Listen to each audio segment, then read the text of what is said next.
Magandang araw sa inyong lahat. So, andito ako ngayon, magpapalit ako ng halaman. Ito, pruning ko lang. Naka-pruning lang yan. Pero parang may problema. Nilalanggam yung baso, ay yung cup. Pero dahil maganda pa naman yung ugat. Teka, mukhang hindi na. Tatanggalin ko na. Pag mga ganyang kulay brown na yung ugat, tinatanggal ko na yan. Saka nilalanggam.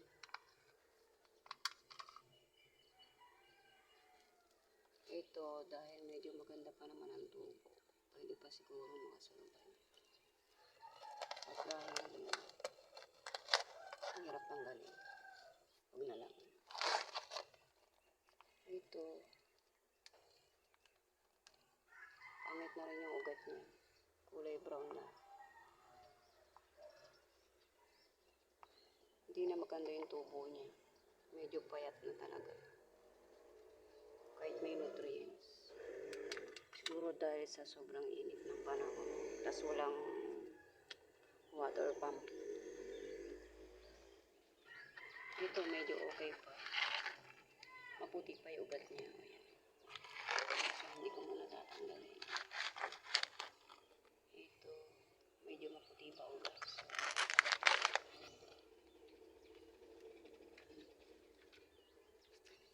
Ayan, bago na yan.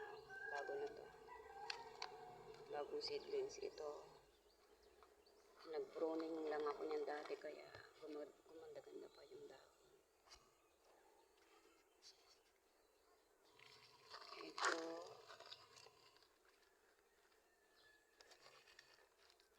medyo kulay brown na yung ugat niya pero titingnan ko pa sa susunod na araw.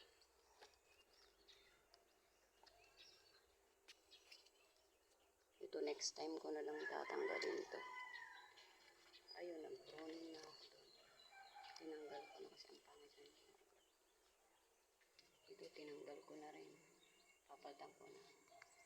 Yung mga bagong sibol naman, ayan, bagong sibol yan. Bagong seedlings yan. Ito, nag-pruning lang ako dito. Pero yung ugat niya medyo maputi-puti pa. Hindi pa masyadong pangit. Ito ang mga pangit na. Hindi na masyadong sumisibol na maganda. Saka ang iksi ng ugat. Tapos mayroong sakit. May sakit yung kangkong. Namumuti.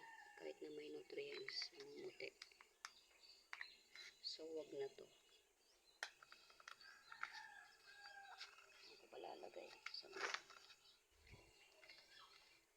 Lalagay ko muna dito. Lalagay ko muna dito sa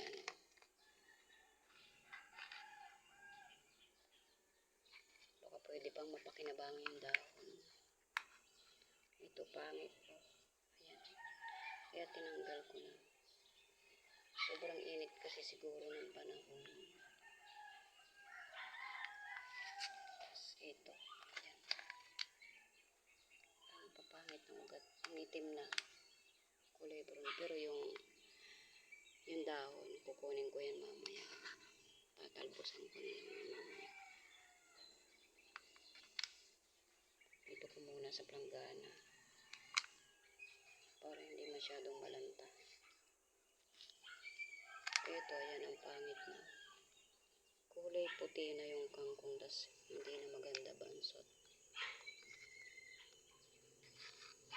Noong mga nakaraang tag-ulan, ang gaganda niya. Pero ngayong summer, hindi na maganda. Tas wala pa akong oxygen na ina-provide. Yung water pump. Nandiyan ang water pump ko. Nakatabi lang. Kasi kaya hindi ko ginagamit. Wala pa naman akong PVC. So, ayan ang mga luma na. Tas medyo may sakit na yung kangkong. Pero yung iba pwede ko pang talbusan yan. Tas sabay tapo na yung mga ugat.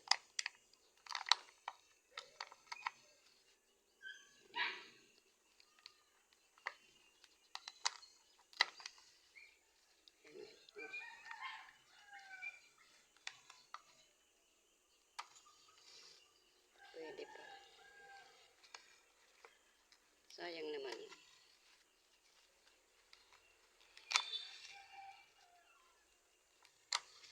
Pwede pa tong ano.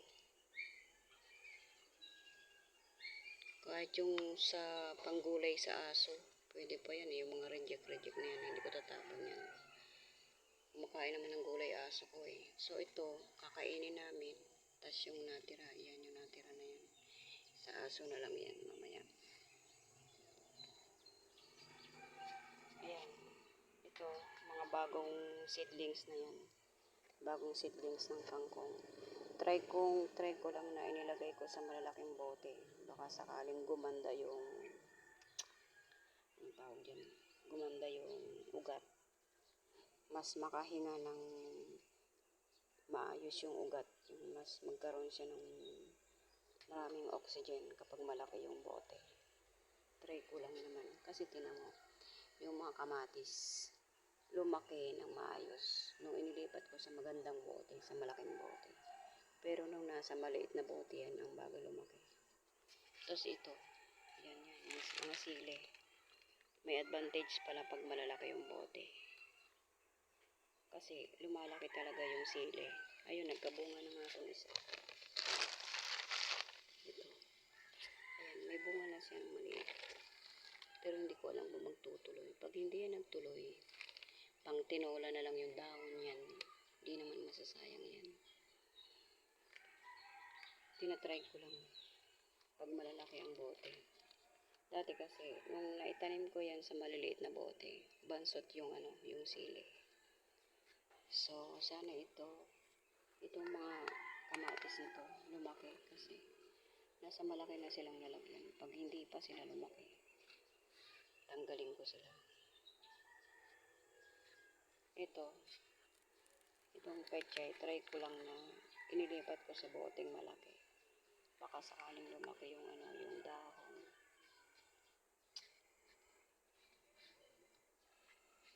Kasi siguro talaga nakaka-apekto talaga yung sobrang liit ng bote. Ayun, may reject na nasili doon. Kukunin ko yung mamaya. Bale, may nagaganda na ako dito ng pechay. Pwede nang gulay-gulayan. Ayan, maganda na. Ayan. Kinapos kami ng ulam. Ito, maganda talaga. Ayan. Pero ilang araw muna bago tingnan. Ito. Maganda yan.